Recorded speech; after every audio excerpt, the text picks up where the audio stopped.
Okay, so we'll see if everything ends up playing nice today for streaming. It's gonna be on the shorter side of things because these patch notes aren't exactly super long in like practice, mostly just in the like looking at the blocks of text. So this is the update that they launched with the Grand Prix mini pass, and I haven't always talked about all of these, but I thought it was particularly worthwhile to note since they have changed so much. So, for instance, we are going to be referring to the mass testing changes quite a bit because they have changed quite a few things since their original intended announcements. So to begin with, new event pass, as has been noted, it doesn't actually include a CK container, which they've been pretty diligent about giving us for the last, like 11 consecutive ones. Let me see, I have the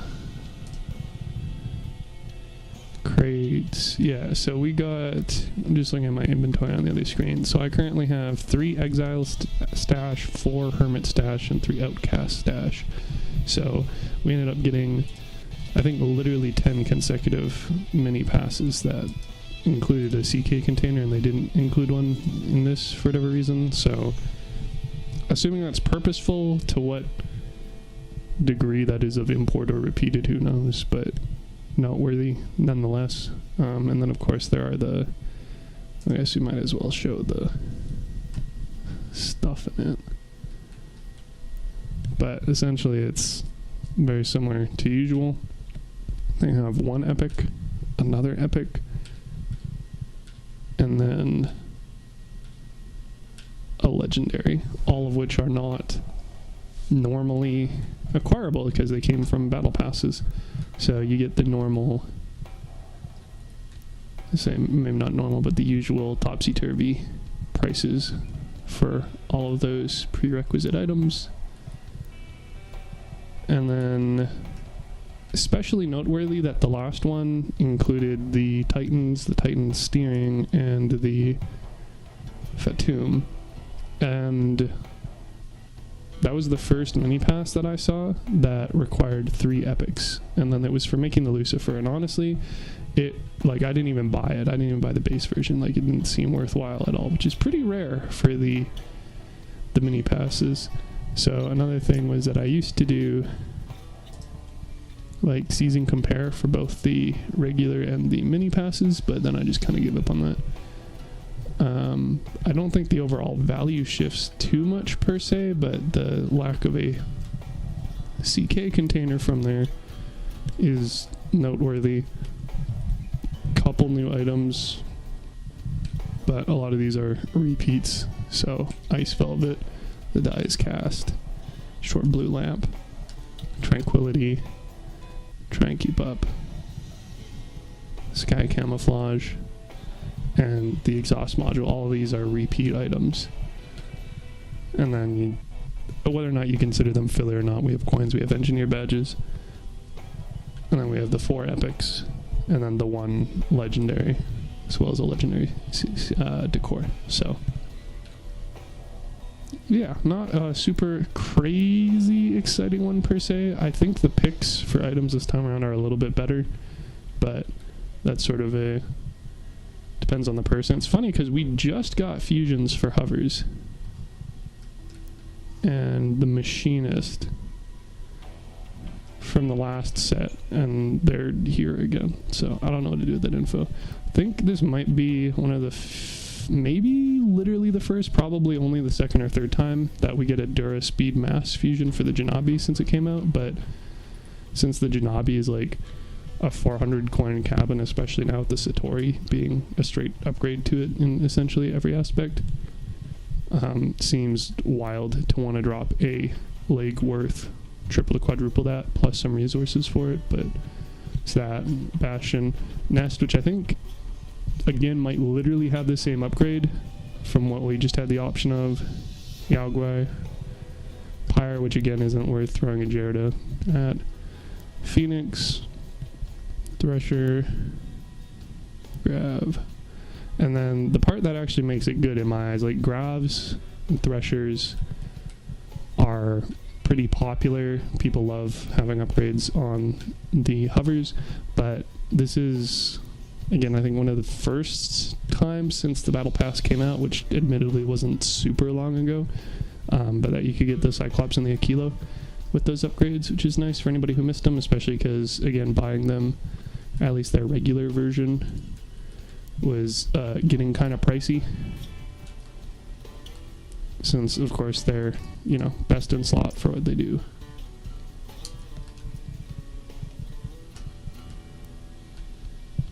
And then Thyrsus with, in my eyes, a suboptimal fusion, but depending on how you're playing it, you might like it. Harvester with like the same fusion it's had for the last 3 consecutive times. Same with the Spark.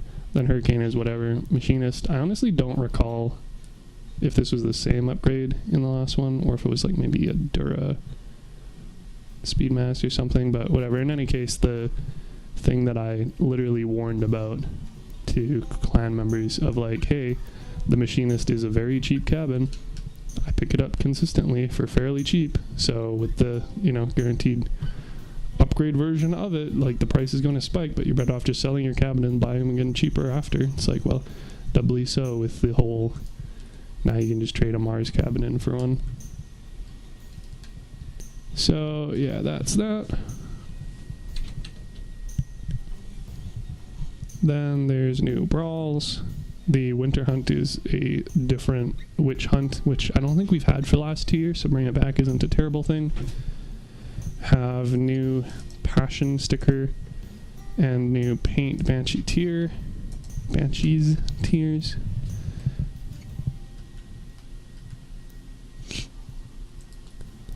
So pretty purple eyes. And then a glossy black with a red undertone, which is quite interesting, and I'm sure going to be an immediate favorite, especially since it's not tradable. And then the Logisticians container, as per usual with these mini brawl reward tracks. Gonna bring At Gunpoint back with War Machine stickers and Crew Duck. So if you already have those, now would probably be a good time to sell them. Impulsiveness is backed with the Gun Merchant paint, which is not tradable, or at least historically hasn't been, so another opportunity for people who don't already have it. And then Compact Exhaust, which I want to say we also already have, but if I search my inventory, nothing comes up for Compact Exhaust, so maybe not.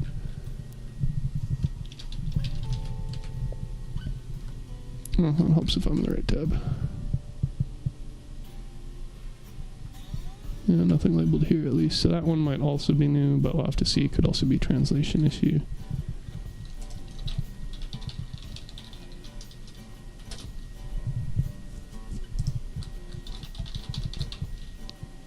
Yeah, no dice for that. And then likewise the War Machine, well, not very useful. They have the blueprint for them.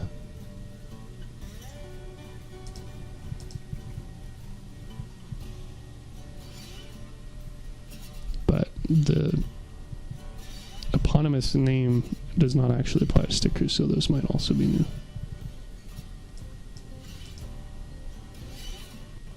Gun Merchant is a returning one though. Sea Battle Brawl is not new, but Ship's Helm Hubcap sounds like it would be. Radiation Hazard might be as well. And then Drone Apocalypse with green tracks and gray towers, which are definitely not new. I think they were historically from the what's it called?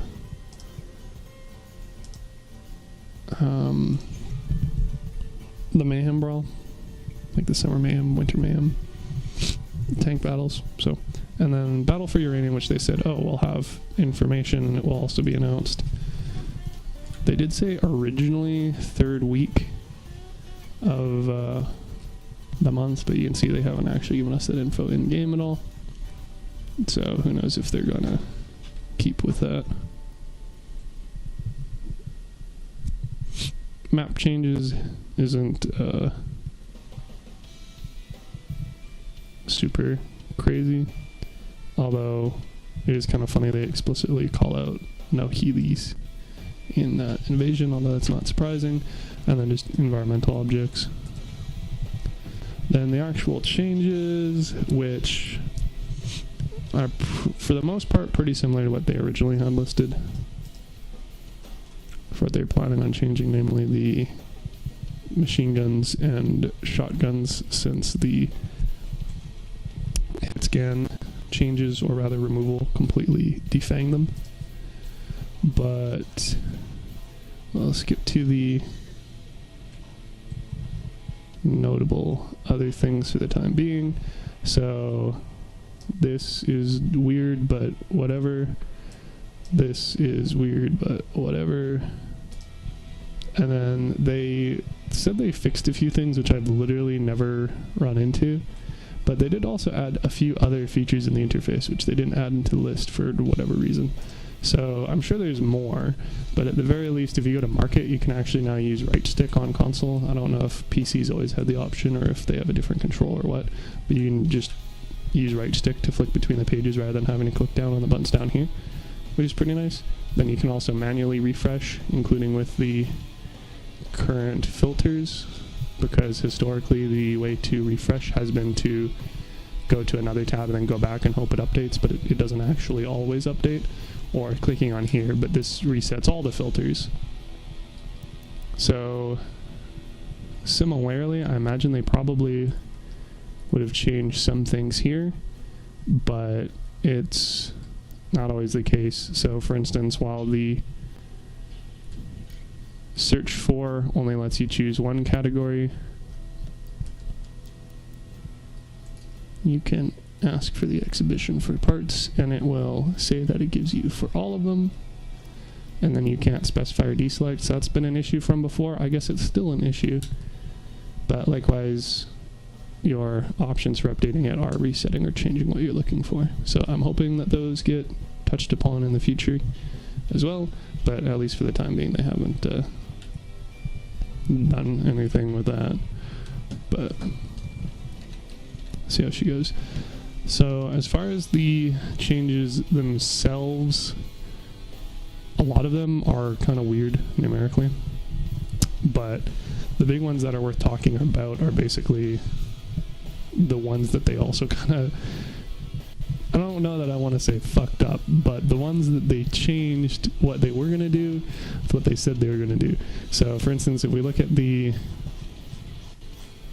shotguns and machine guns, they ended up changing the parameters in line with that, which again is essentially them unnerfing them from the changes. So I don't expect anything notable there, nor do I think that these will necessarily make them super competitive again, but I guess it'd just be easier if we do it like this, wouldn't it?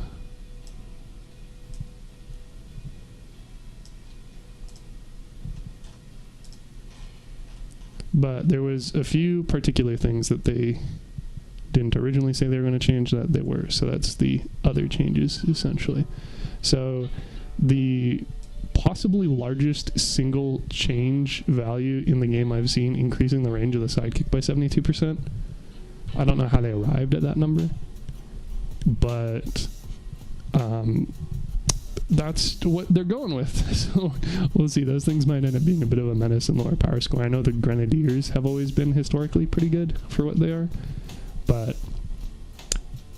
we'll see. So you can see these changes went through exactly as they said they were going to. Like, you know, buffing the baby harpy is whatever. Buffing the Tempest is a mistake. Buffing the Corvo is appreciated, but probably isn't going to make much of a big change. Like anything that's like 10% for a single parameter is probably not going to change how they're used too much. But this is pretty significant change for the blockchain, since the damage difference is from reducing things from 90% DPT at most to 75 to now 60. So they are essentially quadrupling the amount of damage that they take directly, which is pretty big. Though again, I don't see a whole lot of block change to begin with, and with the change away from the spaced armor meta, and now especially with the projectile and hit scan changes, I don't see a whole lot of people using gun mounts explicitly or frames, but at least again it's an option. I would say, you know, doubly so against hovers, but hovers have also kind of been getting the shaft consecutively, so I don't think there's going to be a whole lot of people running like low riders with block chains that can even get up and under still, but whatever. Humpback, the change went through exactly as they said they would, which is, hey, this thing is way too effective at way too many power scores. So what we're going to do is we're going to take it, which basically immediately gets a 30% damage bonus during combat through the entire period of combat. And we're going to make it so that it needs to take more damage, and so the perk lasts for less time without, you know, getting reset.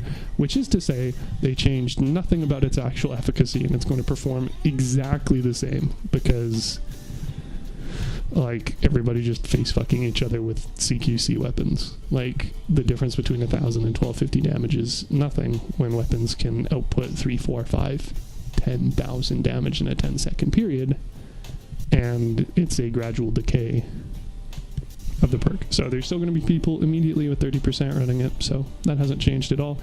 They say they buffed the Omni and Atom to what degree of import?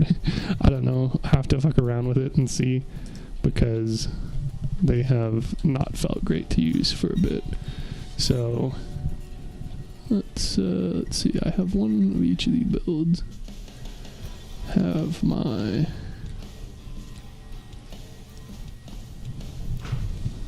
Narwhal Harpy. So slight decrease to power penalty, slight increase to traction. I mean, they didn't specify how much the traction increases. You definitely accelerate a little bit more smoothly, but you still have to come to an almost complete stop if you want to change more than like 45 degrees at any given time. And I don't know what the traction changes are meant to accomplish, because even on this, which is running the Omni with the Geagle, like literally the fastest you can go, I didn't really have the like high traction issues of like spinning out like the small tracks historically have done. So I'm wondering if this is meant to be a easier acceleration on different surfaces thing, or maybe a can't get pushed around by enemy builds as easily thing, which would correspondingly mean I should be able to push around enemy builds easier.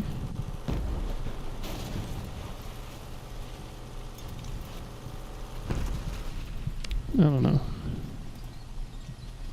They, yeah, like they feel a little bit more zippy, but they don't feel significantly so.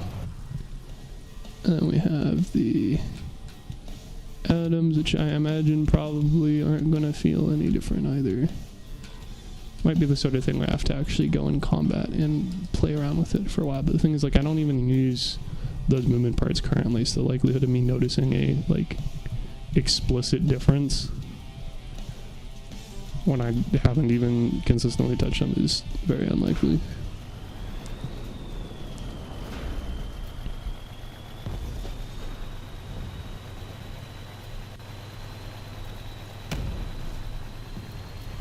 But, I mean, like, at least the Atoms just suffer in the current speed meta anyway. So I don't know that giving back 12% power, which is possibly just multiplicative, is going to make much of a difference. If anything, I think they need an acceleration efficiency change. Like, they don't need to be as good as hovers per se, but coming to nearly a dead stop when you change direction, quote unquote, too fast is rough. And the time to accelerate to max as well, of course, also kind of hurts him. But again, why do you care about having a force field when you can just run Titan wheels for double the durability and like hitting the speed cap? So I'm not too sure what their goal is as far as making them actually viable is, but I don't know that these are going to fix it. Alright, the other movement parts, they are giving legs more damage resistance, more tonnage, and letting them not basically come to a dead stop when they go uphill. Again, I don't think this actually solves literally any of the issues I have with them, but you know, at least I guess they're changing things. Shrug changes some build calculations minorly, like you're not going to need 9 ML200s on a build anymore. So at least, you know, freeing up that, and as a result getting less power drain overall, more effective mass overall is nice. Straight buff to the impeller. I don't really do a whole lot of helicoptering, certainly not with the maple, because why would I not want to just run coaxial rotors instead? But straight buff for it, so why not? The conversation on the Reddit for the meat grinder change is kind of interesting, because somebody's saying, oh, it takes them so long to rotate in spot. The thing is, historically, they've been pivoting almost instantly. So I don't know if maybe they just had their mass. Oops, that's right. That is board. So even on this large build, like, I don't know if the person who was talking about it just had like their center of mass in a weird spot. So right now on this build, because it's not in the middle of the middle set of augers, it has a little bit of a wider swing to it than it quote-unquote should, especially while moving. But they've historically done a pretty good job of just spinning in place. So if this is all that they nerfed, then this seems fairly reasonable. But if they also nerfed the speed while moving around, which seems to be the case, so it could just be, again, me not generally running them. Like, this is taking a long ass time to swing around, but that's also kind of how they've been historically. It wouldn't surprise me to hear that they did nerf this as well, though.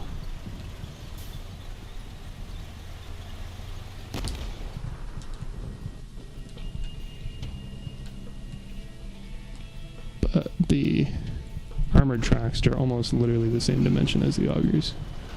Have kind of always been the same too.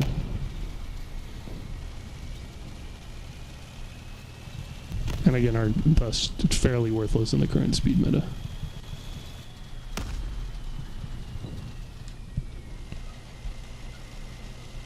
So yeah, they definitely nerf, like, the augers were essentially as fast as this beforehand.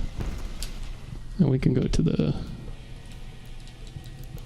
4 auger variant, just for the sake of a more one-to-one comparison. So they definitely slowed that down. At least they're trying to make augers balance. Like, they've gotten, what, 4 or 5 changes in the last year, after essentially getting nothing for like 3 years when I was playing to begin with. Still not in a great spot. Nor do the tracks seem to be, but whatever, at least they're all working on them. They completely changed the Stillwind. They did change out the Titan, so they had planned here to make it take double damage from the front and rear, but the same amount of damage from the side. So essentially the same thing they were doing with hovers for a while once they gave them the ability to be put in different locations. Or rather rotated around the vertical axis. And so they made the change 50%. I don't know if they added it to the item description. That was one of my complaints with the hovers, was that it was essentially a hidden mechanic. Yeah, so it doesn't specify in-game, which is super annoying. But, in any case, I mean, understandable. One could just argue that maybe Titans themselves are kind of unfair to begin with, and just making them directionally take more damage rather than nerfing their overall durability or something. Just thought. But in any case, that's what they went with, and again, was a change. So, like, they always specify, reminder, these changes are tentative and may be changed without any Where is it? These are instructions. Yeah, they post this all the time. But this is like one of the updates where they like really went out of their way to like change a lot of things. So like the Titans were one of the big things. The Stillwind is getting its perk changed fairly significantly. I mean, there's been conversations before about... It's funny, I guess I remembered my search, but not the actual post. So like I was referring to this 2.5-ish years ago about talking about switching the Ghost and the Stillwinds perks, because like nobody used the Stillwinds perk, and that was pretty much what people were saying. It was like, you don't need the Stillwind perk. It's like, why is that a good thing? But in any case, they're deciding to finally do something about it, make the perk relevant. I do like that they are kind of keeping it as a kind of side grade option to the Whirlwind, because instead of a damage increase, it's a explosion radius increase, which I think is interesting. At the same time, they are doing it by making the weapon straight better, including upping its durability and mass.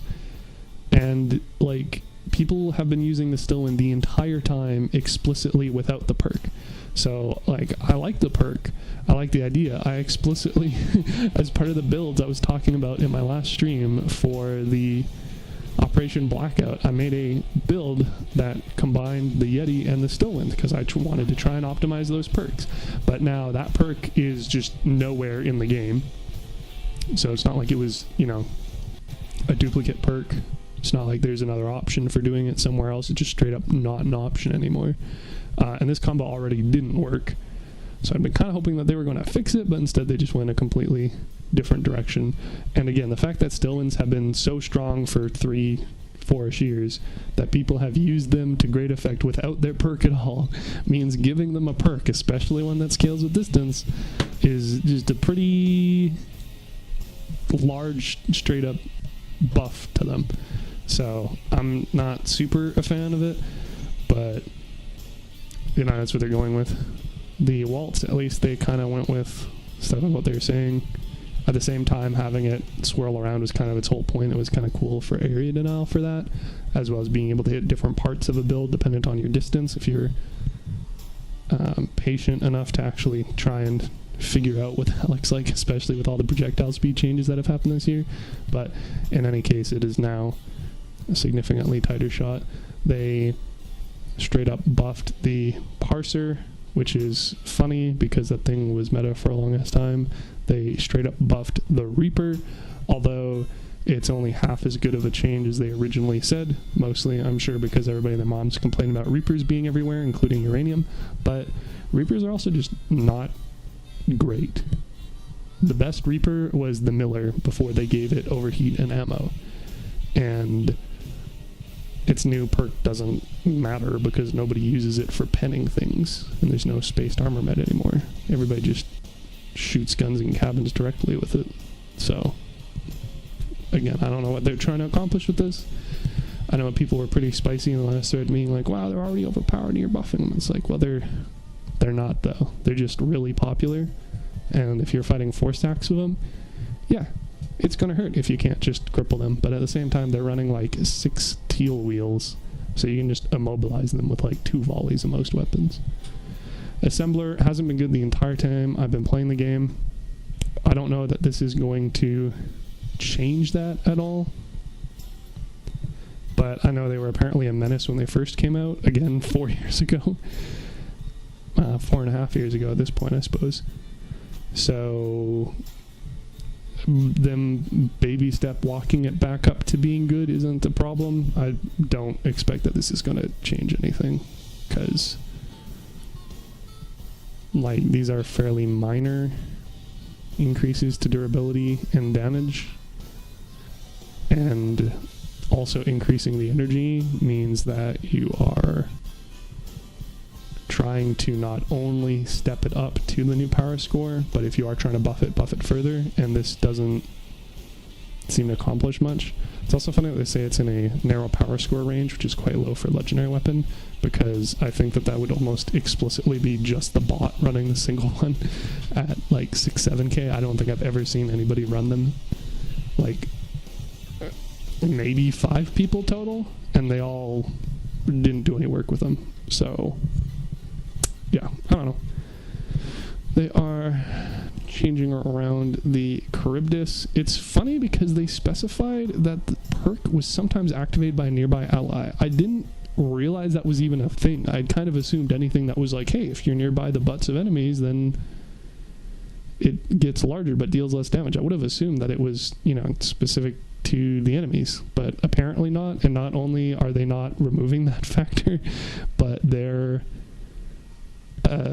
trying to indirectly nerf it, I guess. I don't hate the changes, because this makes it a little bit more, whether or not you want to apply the term skillful to melee or not, it does make it a lot less tolerant on actually activating and using the perk. And I think it makes sense to not have a 4-second delay, because that would have essentially meant that people could beforehand get behind, again, their ally instead of an enemy, and then rush a dude and tear open the entire side of them and take off all their movement beforehand without the, you know, them being able to do much. So this necessitating you kind of staying closer to their ass and being more punishing about it works a little bit better. Also means that, as per usual, it's people with Yuki are going to love it, so they didn't break any of the synergies with that. They did exactly what they said they're going to do with the Swarm after, I think they straight up buffed it twice after launch, and then now are nerfing it, so I guess, again, they haven't really learned anything from their prior roller coaster buffing and nerfing, but seems pretty significant. Like, the blast radius I'm not too chafed about, because they were talking about how they remove the damage fall off to make it more consistent, but they didn't reduce the radius at that point, I don't think. So reducing it now makes sense, and again, with a upgrade or with a Harpy or running like a Torero or anything else with decreased spread should essentially make up for that anyway, because you don't really want to carpet bomb an area with him. You want to, you know, specifically hit parts. This is probably going to hurt, you know, fighting levies more than anything, but the rate of fire decreased isn't super significant as far as use, though it does mean that enemies have a little bit more time to move out of the way between the volleys. The biggest thing just being the reload time. Like, a 20% increase to the reload time is generally a pretty significant decrease to the damage per second. And again, they're nerfing other factors. So straight buffs to the Kami, which I don't think anybody's going to complain about. Straight buffs to the Nova, which I'm certainly not going to complain about. Again, functionally, I don't know that's going to change a whole lot, because the reason why the Nova isn't popular is primarily, again, because of the DPS meta, not because it's like a bad idea or a bad cabin or badly balanced per se. So I don't know that that's going to change anything. So as far as the Warrior, which is funny because, again, original patch notes, nothing. Then here, they were talking about basically just killing the thing entirely. And then they actually went with a more logical change in the full release. So the requirements being increased by 50%, as well as the damage required to reach the max bonus for speed and power by 50%, and decreasing the active time by 20%, is equivalent to nerfing both the numerator and denominator of the perks. Which is to say, you're looking at having 20% less time to achieve 50% higher requirements. Now, admittedly, dealing the damage is probably a non-factor, but especially for the distance bonus, if you weren't running Bigfoot wheels, is kind of insane. Like, that would be fairly close to a nerf, like I said about the Sidekick, of about 70%. At least as far as it's not literally a 70% nerf, but as far as the gain in time period, would be making it about 70% harder. So yeah, the way that they did it instead, I think makes a lot more sense. I mean, the 2 kph speed reduction means nothing. I don't even know why. Like, I'm assuming there's a specific breakpoint with, like, movement parts with a limit of specific type, with maybe a specific co-driver and upgrade on all of those and a specific engine. I don't know. I don't think that that really matters, but they're not changing anything they said that they were going to change in the surprise. By the way, here are some additional patch notes. They're just saying, hey, we're going to make it so that swapping is more important to actually get the mileage out of the perk, which totally makes sense to me, because the Omnibox's whole thing is you can have perk set A or perk set B. And the Warrior's like, hey, if you move fast and shoot people, I'll give you both permanently, semi-permanently.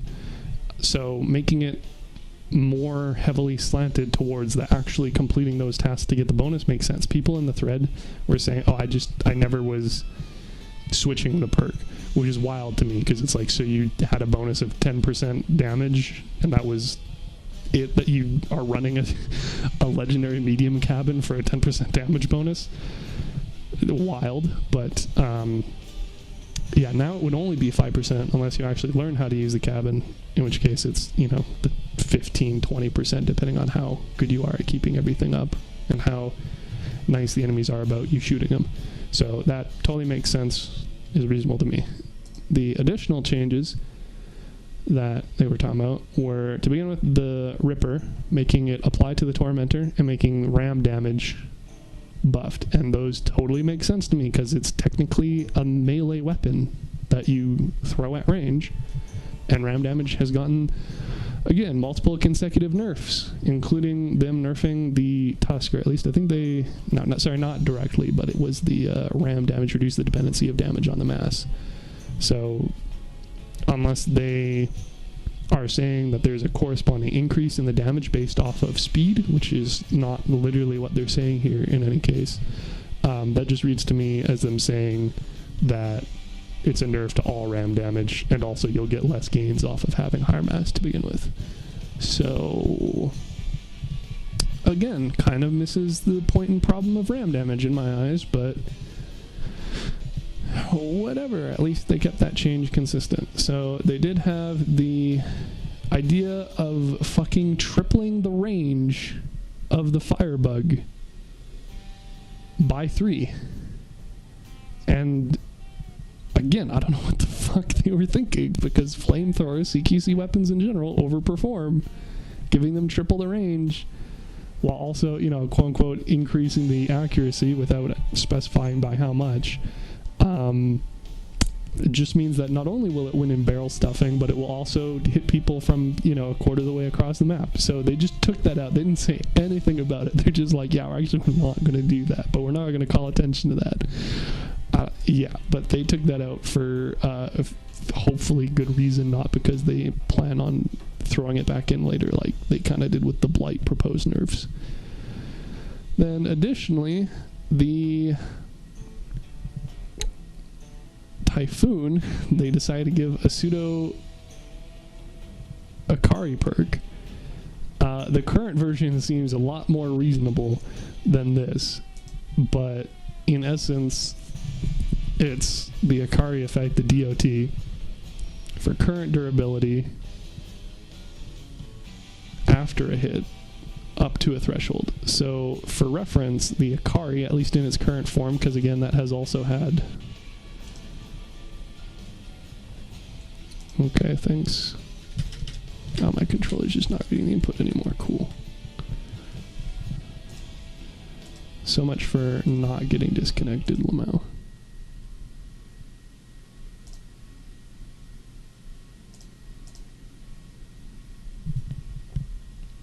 So the Akari's also caught nerfs, so this isn't anything that's per se in its ideal balance state itself anyway. But this Xbox app doesn't want to work. Cool. Well, you can just trust that I'm reading it off the other screen because I'm a kind of trustworthy guy. So it says that it will periodically deal 1.2% energy damage to all parts except the cabin, hardware, and movement parts from the remaining durability of the parts, and explodes after a short interval. Damage will be inflicted until the parts have 10% of their maximum durability.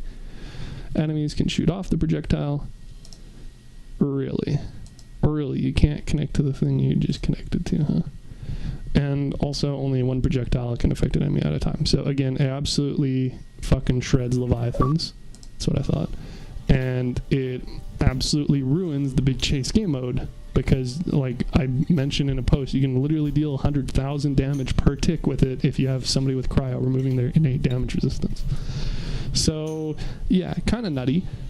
Also lies, because I know for a fact it doesn't apply to the weapon, because I tested that literally before the update drops, unless that was also a change that was Ninja made without them announcing it. Yeah, it still does a really good job of weakening the hell out of a enemy build for Levy. Like, the bigger thing is you don't normally care about actually killing the weapons anyway, because a lot of the builds are essentially double-decker buses where you can just knock out the supports and the entire thing falls apart. The fact that you can only have one and the projectile can be shot off also hinders it pretty well. And it is 1.2% energy damage specific. The energy damage, I don't know that actually matters, because we don't really have enough energy resistant structural parts for it to matter to make a build out of them. Like, I think Dawn's Children parts have something nutty like a 40% damage resistance to it, and then most of the others have none. But in any case, it does also mean it's buffed by other energy damage sources, like the photon or the quantum or the claw. And you can only have one active. I believe it's 4 seconds. Once a second it deals the damage. So you'd be looking at, in theory, 4.8% damage, but because it's split up amongst multiple parts and it's based on current durability, you'd be getting 1.2% of current dura. And then the next one wouldn't be 1.2%, it would be 1.2% of the new dura. So if you were at, say, if everything together was 100 durability, but it's not, you deal 1.2% damage, which would just be rounded to 1 damage. And then the next tick would be 1.2% of the 99 damage remaining. And then next, etc., until you're dealing like double, maybe even single digits of damage. So this kind of operates on a similar premise, but it doesn't get the energy damage bonus because it's not energy damage. It's a shorter time frame, so it's 3 ticks instead of, like I said, I think it's about 4. I know it lasts 4 seconds. And the threshold for dealing damage to the parts is higher. And it also specifies that it only affects the weapon and movement parts. So for levies, I literally don't think it's going to make a difference. I'm pretty sure Jotun and Akari are going to remain king. The crippling effect of the Typhoon was pretty interesting to me. Now, we already had similar effects in multiple different places, namely the flash also reduced the weapon reloading speed and the weapon cooling speed, whereas most of the other effects are just like power, cabin speed. So again, perhaps not as egregious as the changes to, say, the Impulse 2 years ago or the Stillwind with this current update where there's no other alternatives for it, but I would have liked to see them leaning more into like making the crippling effect useful. And for a large part of it, it just seemed to be people firing both shots at once and thus not getting the full value of that perk by alternating every few seconds.